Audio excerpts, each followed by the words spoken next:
El arquitecto Roberto Lambagen nos acerca a los pequeños patrimonios que descubre, una mirada atenta que nos invita a correr por un instante el velo que los cubre.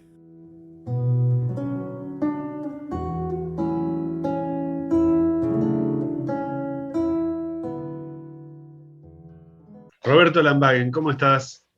Hola Carlos, ¿qué tal? Bien, buenísimo. Bueno, Esperando tus comentarios. Comentarios.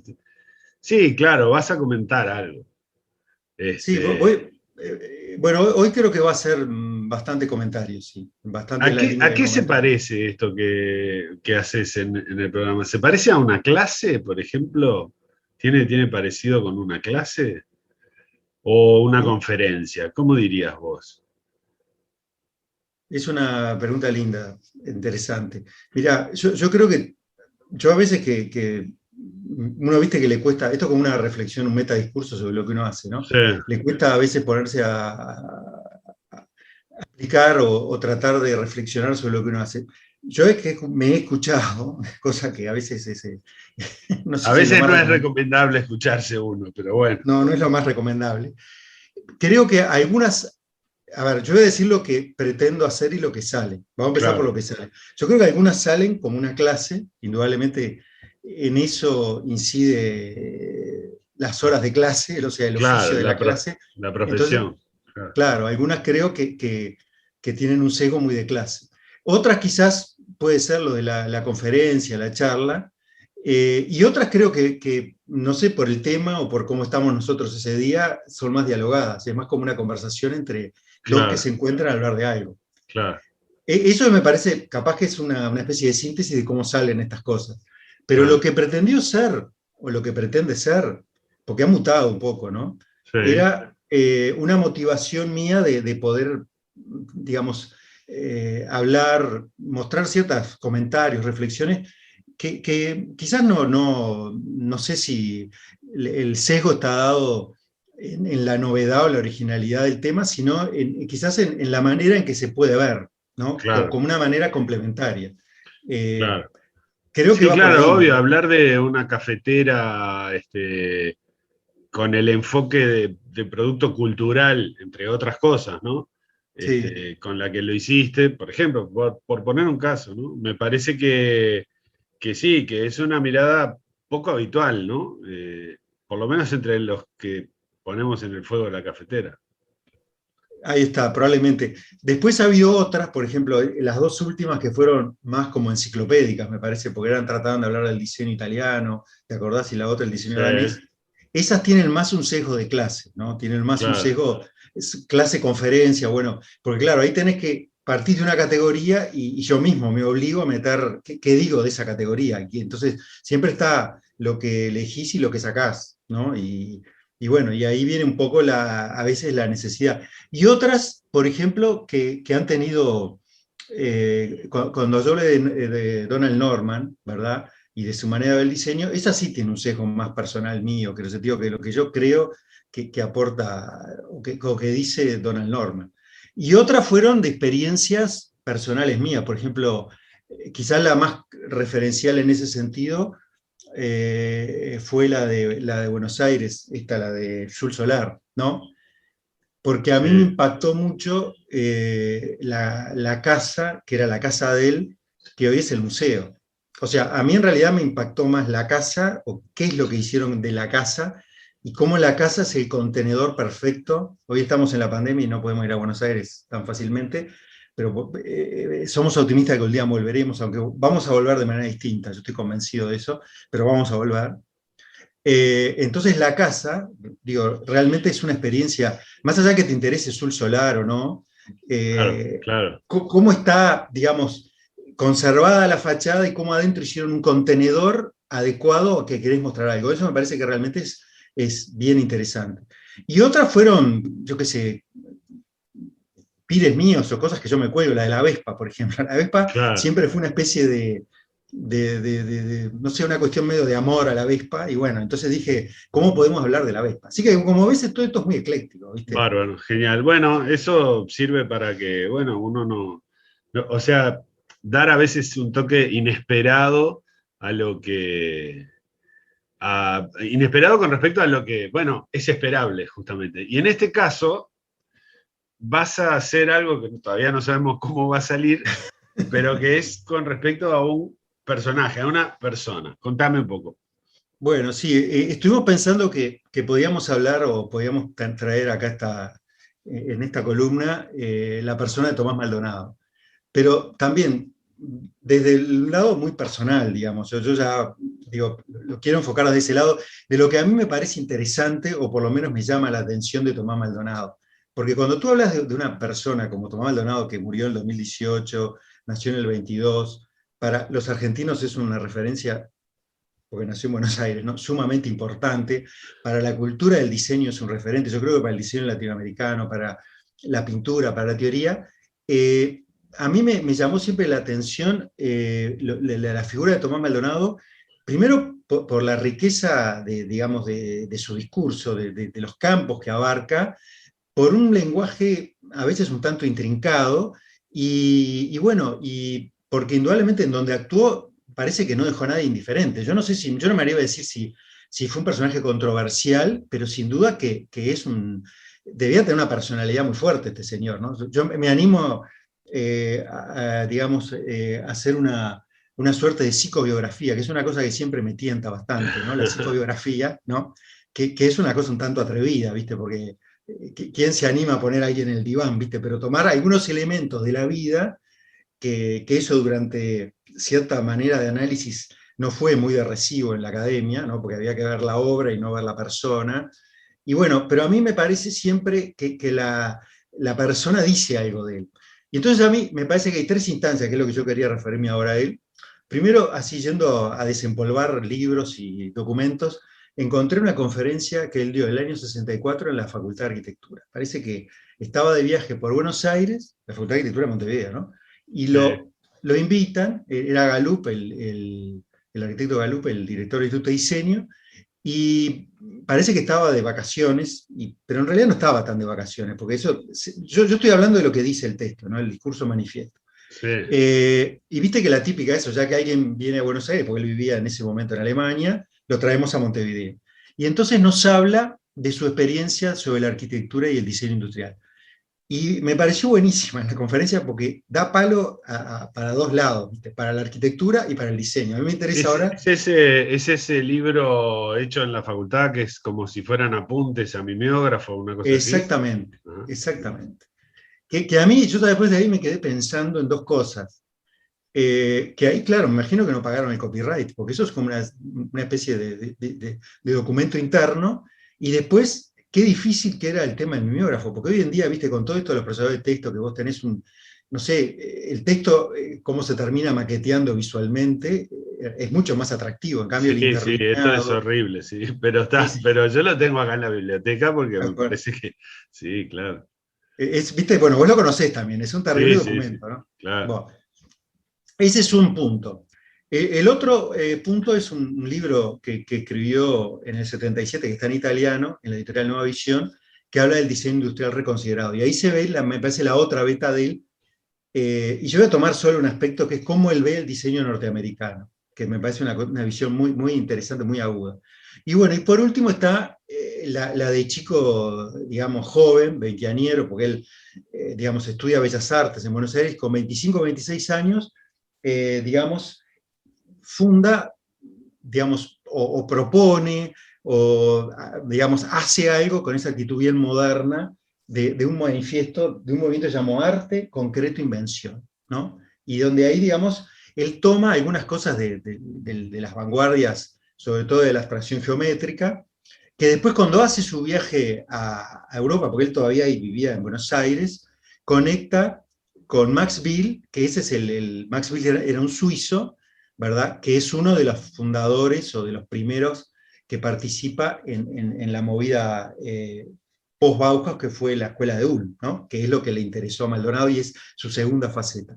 Y el otro, en Europa conecta con un belga, Walter Gerlow, ¿no? Que no es tan conocido, que es uno de los fundadores del movimiento do style, como se dice, que acá se lo conoce más en criollo, en de Stiegel, del neoplasticismo. Pero bueno, yo ahora no me interesa tanto su faceta artística, que en el Museo Nacional de Buenos Aires hay productos de él online que se pueden conocer, de un rigor geométrico muy fuerte, sino esa actitud, digamos, como de desafiante, polémica, ¿no? Porque él plantea, digamos, como desde Buenos Aires, un movimiento rupturista de vanguardia para colocar digamos, a esta parte del Cono Sur en el mapa, como un poco la línea de Torre, ¿no? Mirar el famoso ese esquema de Torre de Latinoamérica al revés, y bueno, el Cono Sur y Buenos Aires, concretamente la Argentina, tiene algo para decir. Y eso estaba Y, ocurriendo, para no perdernos el momento histórico que me parece que es importante, eso estaba ocurriendo, digamos, hacia el final de la Segunda Guerra Mundial. exacto, al final de Es la decir, en Segunda Guerra. Europa estaba todo muy achatado y literalmente muerto o moribundo. Entonces, bueno, aprovechar desde acá, sobre todo en una ciudad grande como Buenos Aires y dinámica, te parecía una buena idea, ¿no? Yo creo que ahí está la virtud de él, me parece, ¿no? Y bueno, y de esa parte, yo que encontré un documento que está escaneado, son todos documentos cortos, porque además, en realidad, me gustó mucho más la charla que él dio en facultad que leerlo directamente, es muy entreverado para leerlo, ¿no? Pero hay un documento que está escaneado en una universidad americana, creo que es la Universidad de Texas, que se puede consultar online, te suscribís y es un documento corto del año 53, ¿qué se entiende? ¿Qué entiende usted por triunfar en arte? Me pareció realmente, es un documento corto, de una carilla, ¿no? Y él en un momento lo dice así de forma, ya él en este momento él estaba viviendo en Europa, él después del 50 y pico se exilia de alguna manera y termina conectado con lo que después fue la Escuela de UN, y dice, a mi modo de entender el arte, me sitúo en contramarcha de la consagración. Acepto jovialmente mi destino. No obstante, sería insincero y retórico de mi parte si dijera que la estima pública me es indiferente. La verdad es que no desdeño, ni mucho menos, la solidaridad que se puede tener con mi tarea creadora. El artista académico revolucionario necesita de la gente y muchas veces su desazón mayor es comprobar que la gente no necesita de él. Si pensamos que los arquetipos de esta época, los triunfadores por excelencia son el político afortunado, el capitán de industria, el bufón de la escena, radio o televisión, la pin-up y el pugilista, a nadie puede sorprender que el artista sea víctima algunas veces de un vago sentimiento de exilio y soledad. Es interesante todo esto, ¿no? ¿Cómo se ubica él? Porque además, cuando se hace su semblanza en el 2018 post-mortem, en los sitios argentinos se insiste mucho en su aporte a este movimiento del lado teórico, no tanto del lado del hacedor. O sea, él era el que aportaba esa reflexión. Y yo creo que ahí es donde, esto, volviendo a eso de la psicografía, habla mucho de cómo él se sentía, ¿verdad? Es decir, es un sentimiento de que, claro, toda esta postura que bien vos decís en ese momento de la posguerra, que estando en Buenos Aires, bueno, obviamente era muy contracultural. Y yo creo que eso es lo que él lo mantiene a lo largo de toda su vida, ¿no? Bueno, y acá hacemos un parate con esto y lo engancho con ese documento que fuimos a desempolvar de mimeógrafo de la facultad, ¿no? Porque, ¿qué es lo que a mí me pareció sumamente interesante? ¿Qué es lo que lo traen? ¿Para qué viene a hablar este señor acá a Montevideo? Bueno, en ese momento era vicerrector de la Escuela de Diseño de Ulm, ¿verdad? Que estaba ya en el 64, era un momento tardío de la escuela, porque la escuela 2 años después se cierra, ¿no? Es una escuela que había aparecido después de la Segunda Guerra Mundial en Alemania y se cierra en el 66. Que era la llamada la nueva Bauhaus, ¿verdad? Ahí está, exactamente. Pero ese tema es el que él quiere, es lo que a mí más me llamó la atención. Ajá. A 2 años que cierra, colocar claro que no era la nueva Bauhaus. Es Ajá. increíble cómo se ve, ahí ves la fijación que tenía este señor con el asunto. Claro. Y él relata, que es muy, realmente la historia es muy conmovedora, ¿no? Hay una película que yo la vi yo no me acuerdo, la vi el del año que la estrenaron, de Sofía Scholz, no sé si tú conoces la historia. Las hermanas Scholz, o sea, la escuela de UM coincide, pues, desde el lado que yo la quiero ver ahora, con el proceso de desnazificación de la cultura alemana de posguerra.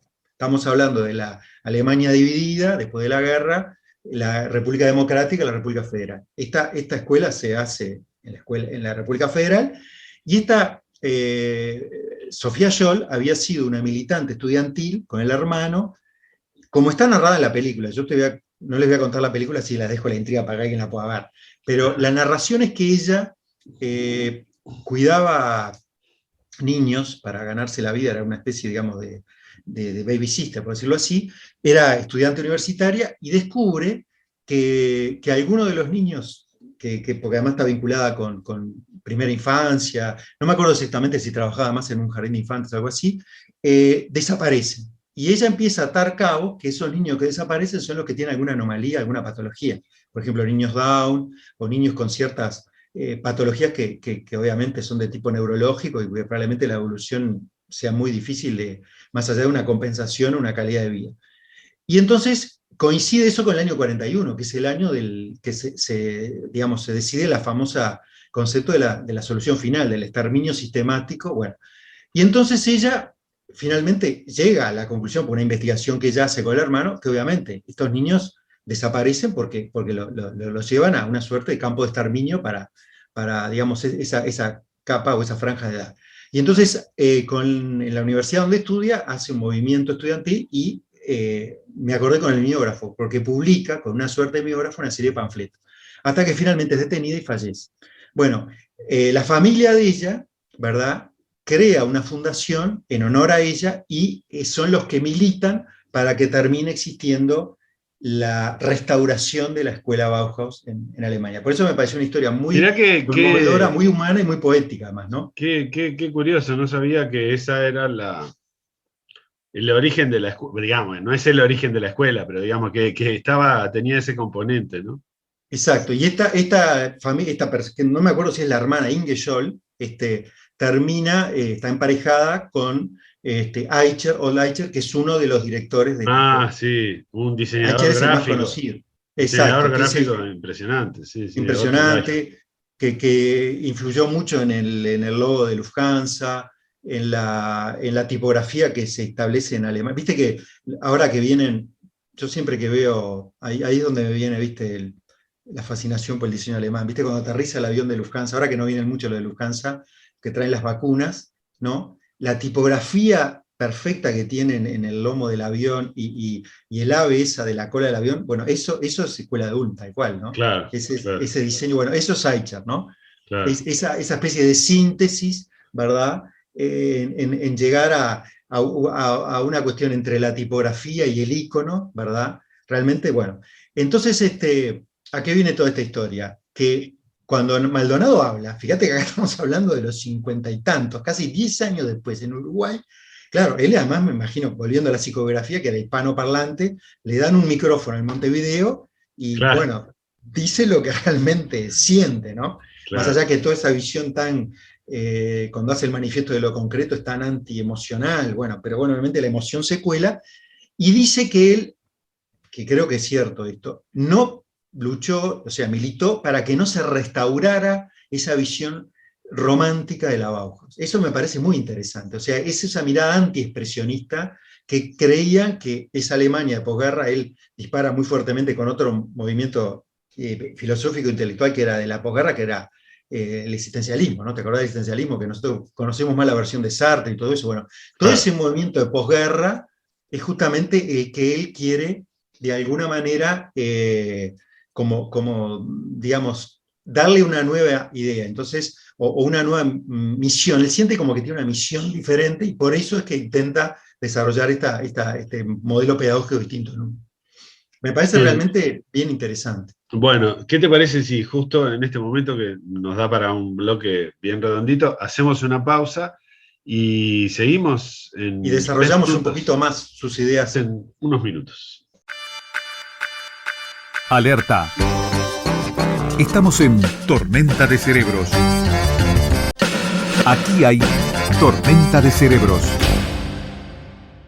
Seguimos con Roberto Lambagen hablando, en este caso, de Tomás Maldonado, que fue un artista visual y diseñador argentino que desarrolló la mayor parte de su trabajo en Europa y que no solo fue una figura importante en el diseño para los argentinos y los latinoamericanos, sino en general para el mundo de la posguerra, fue una figura clave. Y aquí en Montevideo dio una conferencia que fue recogida luego en forma de libro, un libro que si uno lo mira ahora parece como unos apuntes de facultad, pero que está lleno de ideas y que, bueno, a los que pudimos acceder a ese libro, que creo que había una tirada excesiva, porque me parece que hay una cantidad de ejemplares por ahí dados vuelta, que, bueno, nos ha marcado la lectura de ese texto, aunque fuera lo único que conociéramos de este hombre. Pero contanos más de Maldonado, Roberto. Y sí, ese libro se llama, esa especie de publicación se llama Tomás Maldonado, Buenos Aires, Montevideo, 1964. Publicación del Instituto de Diseño, a mimeógrafo, como si tú, una especie como de publicación de entrecasa.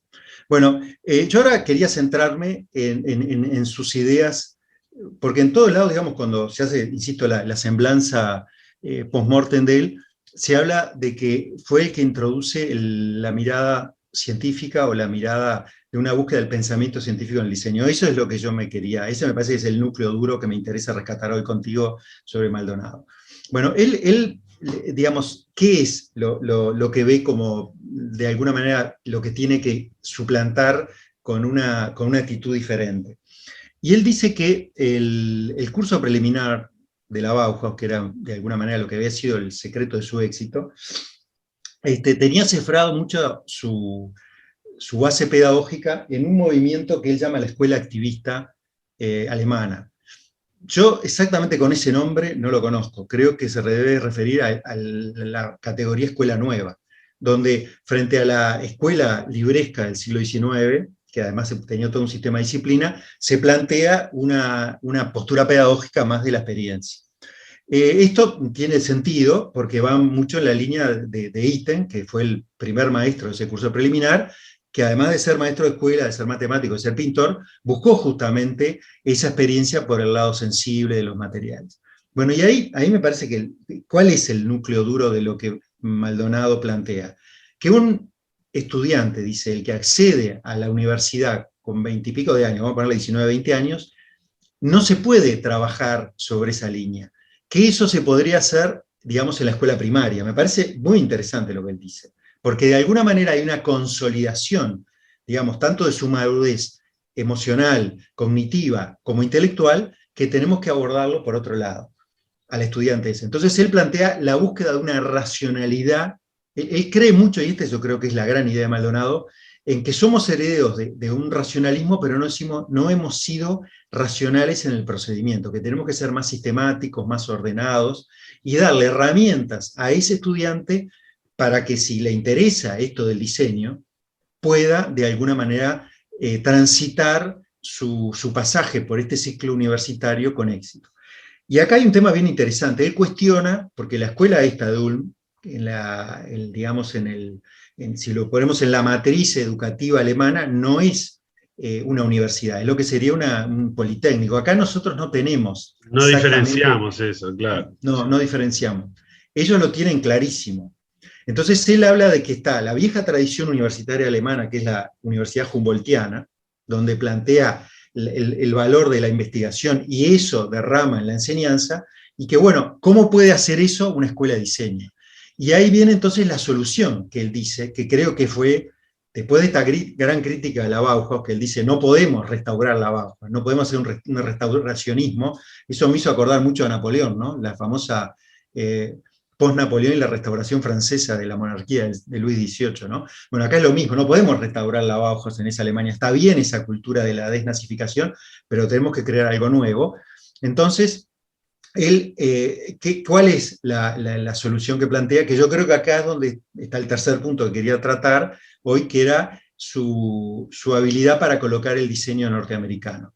De alguna manera hacer un maridaje con el mundo empresarial. O sea, nosotros necesariamente en el diseño tenemos que estar aliados de la industria, ¿no? Que yo creo que acá en nuestras miradas universitarias más del Río de la Plata, es lo que se ha intentado ver con el mundo exterior, con el mundo empresarial, capaz con algunas de las cuestiones del extensionismo, pero no es exactamente lo mismo. Entonces, ¿cómo fue que él lo resuelve en Ulm? Que yo supongo que él lo dice casi en primera persona, o sea, que debe haber militado mucho para que fuera así. haciendo que los profesores, él dice que esta escuela tenía que tener, esta escuela politécnica, pocos profesores full time, ¿verdad? Que estuvieran o recibiendo proyectos que fueran trabajos para desarrollar junto con los estudiantes, con, digamos, una empresa, o saliera la escuela a buscar y al mismo tiempo buscar alianzas con las empresas y hacer desarrollos. Entonces eso le daba una pata, un pragmatismo en la realidad del estudiante, y ahí es donde él aplicaba ese método que él llamaba racional. O sea, ver realmente las necesidades, que el estudiante conociera necesidades pragmáticas reales y ver todo ese mundo intrincado para que el producto saliera. Y creo que ese es el gran diferencial para evitar ese restauracionismo Bauhaus, ¿no? Claro, claro. Que es me parece su gran aporte y lo que de alguna manera vino a traer acá. Yo creo que no es menor que lo haya traído en los 60 a Montevideo, ¿no? O sea, era una década bien interesante también de reformular y de revernos, cuando quizás la cultura más hegemónica de lo contestatario venía de otro lado. No olvidemos, yo qué sé, el Mayo francés, los movimientos en Estados Unidos, yo qué sé. Lo que pasa es que, claro, yo qué sé. Todo eso era bien distinto acá, ¿no? Primero que acá no había industria, entonces, o sea, industria en el sentido que podía ser la industria europea, la industria alemana, por favor, ¿no? Digamos, ahí evidentemente esas grandes industrias necesitaban imperiosamente que hubiera diseñadores muy calificados que les ayudaran a resolver problemas y a abrir mercados, ¿no? Eso, muy importante, acá no había. Y además acá, yo qué sé, la idea que cundía era otra, ¿no? No sé, la Escuela de Bellas Artes estaba haciendo en su curso preliminar exactamente lo mismo que hacía Itten en la Bauhaus, 40 años antes. Entonces, yo qué sé, claro, venía este tipo a romper el chiquero, diciendo exactamente lo contrario a lo que acá se estaba tratando de empezar a hacer. Escúchame, no iba a ser muy atendido, me da la impresión, por lo menos por algunos sectores, ¿no? Creo que estamos sintonizando tal cual, es así. Yo creo que ese fue el hecho de que porque este libro está como, o publicación está ahí como encajonado, ¿no? Yo creo que Claro, no debe haber caído nada bien, claro. porque indudablemente nosotros creo que recién estábamos en esa admiración casi de la Bauhaus, y este señor nos decía, bueno chicos, miren que el tema va por otro lado, ¿no? Creo que el asunto no es este, ¿no? Claro, claro. En esa visión que él llama científica, ¿no? Seguro. Y fíjate que plantea además 3 núcleos conceptuales para desarrollar en una escuela de diseño. Él dice que la arquitectura, y ahí es donde, claro, por algo lo traen a la Facultad de Arquitectura, tenía que desarrollar sobre todo la investigación en la sistematización, es lo que sería también digamos, una complementación entre industria y construcción.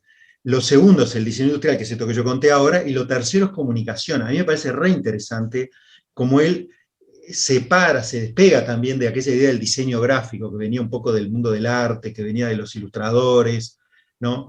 Que venía del mundo quizás del magazine, de toda esa visión entre francesa y algo de inglés, y él insiste en la comunicación visual, ¿no? En que tiene que haber un acercamiento científico a eso.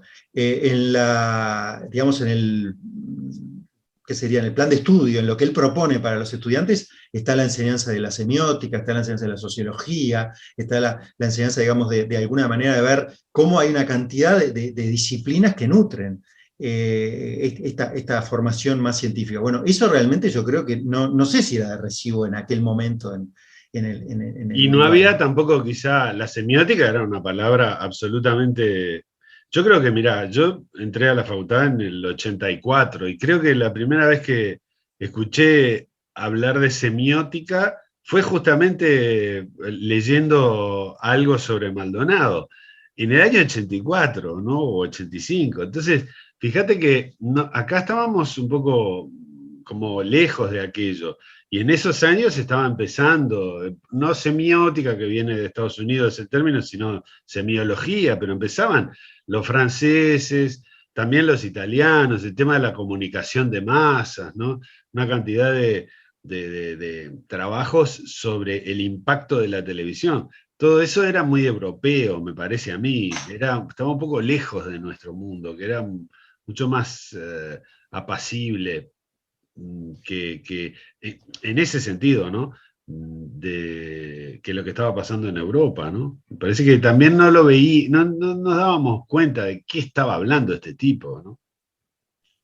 Y hay algo de eso, sí. Yo creo que estábamos en canales paralelos, de alguna manera, y creo que el mundo de la semiótica costó mucho de ser visto como un discurso adecuado, ¿no? Y yo creo que por eso él pega tanto, porque está volviendo con esta especie de leer entre líneas o ver mensajes que él de alguna manera habla. A mí me impactó mucho. Si yo me quedara con un concepto de todo ese documento, que es la primera parte es esa charla que da, él insiste mucho en no restaurar, ¿no?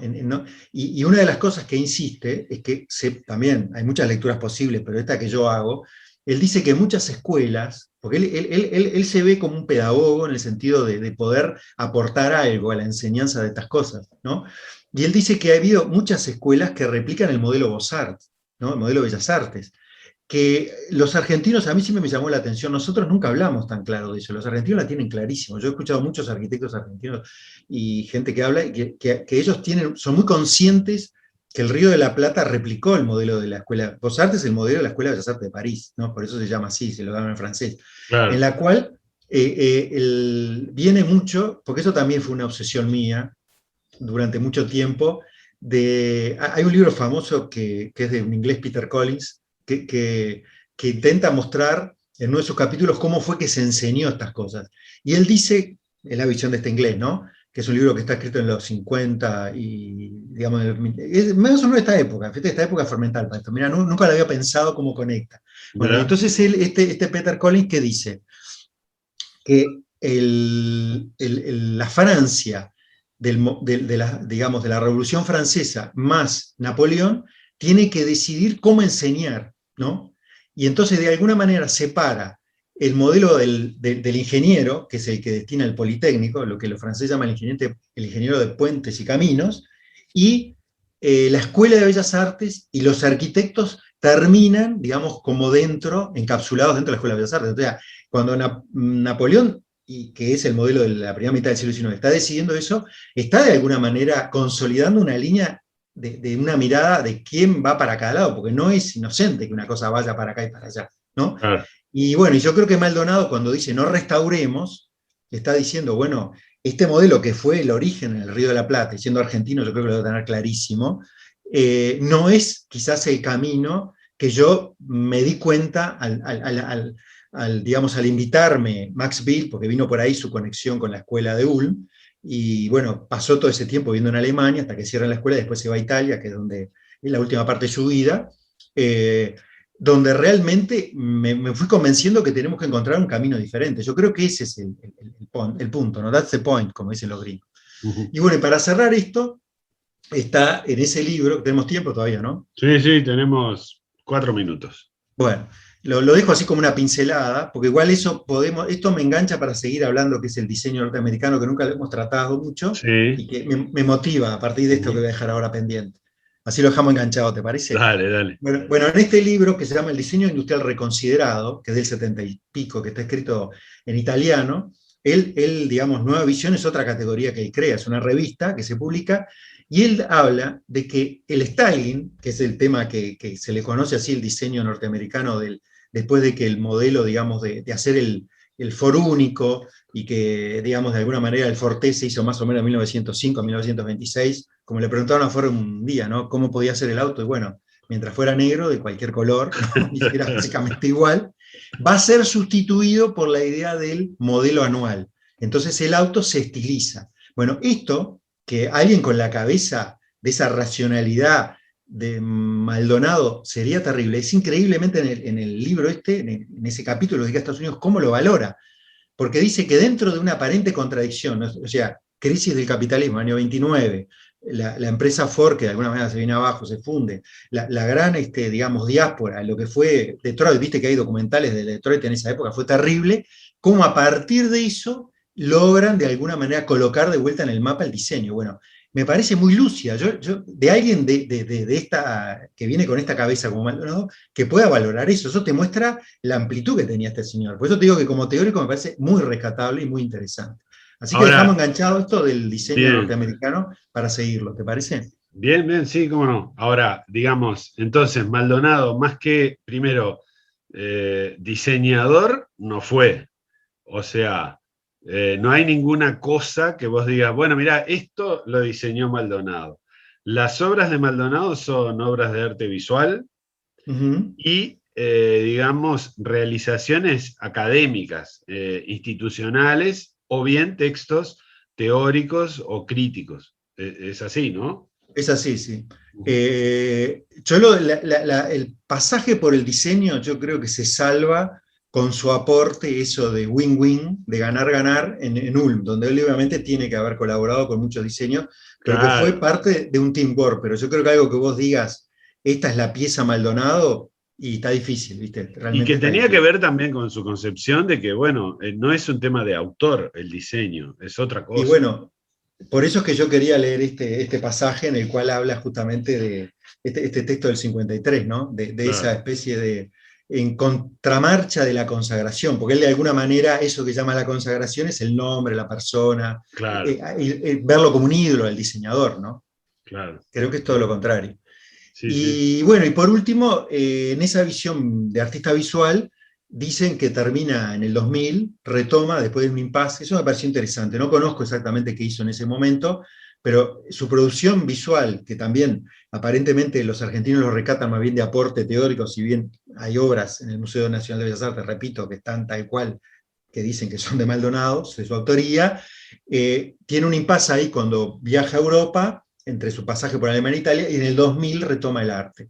Pero indudablemente ese arte concreto está muy marcado por una cuestión, digamos, de un arte planista, en una búsqueda, digamos, de una simplificación muy grande, con un rigor geométrico. O sea, es todo lo contrario, un acercamiento emocional, ¿no? Justamente a ese expresionismo que él detestaba tanto. claro, claro. Bien. Bueno, Pero bárbaro. personaje sin duda muy interesante. Buenísimo. Y entonces, para leer de él, vos decís ese libro, Sí, el diseño industrial reconsiderado, que es del año 77, de esta editorial argentina Nueva Visión. bárbaro. Y digamos, hay, bueno, está el catálogo de esta exposición del Museo Nacional, porque el Museo Nacional del 2017 hace una retrospectiva de Buenos Aires, estoy hablando, ¿no? El que Sí, está ahí en la Figueroa Alcorta, me parece, ¿no? sí. El que está pintado de un color naranjón, no sé, un color. Bueno, hace una retrospectiva de él con el pasaje La Escuela de Ulm, bueno, y el catálogo que no está, yo no lo encontré en PDF, supongo que estará en papel editado, rescata estas cuestiones. Y Bueno, después hay mucho texto suelto que están escaneados en algunas universidades norteamericanas. Viste que las universidades norteamericanas se han dedicado mucho a recopilar productos editados en Latinoamérica, sobre todo en la Argentina, ¿no? sí, sí, sí, sí. Han hecho están haciendo, hacen, bueno, una tarea muy importante a ese nivel, ¿no? Sí, claro. Como acá no lo hacemos. En fin. Bueno, no, que hagan ellos que tienen los escáneres. Bueno, dale. Bueno, Roberto Lamaguen, bueno, muchas gracias y nos encontramos en 3 semanas, ¿te parece? buenísimo. Nos Genial. vemos. Esto y sus alrededores es Tormenta de Cerebros.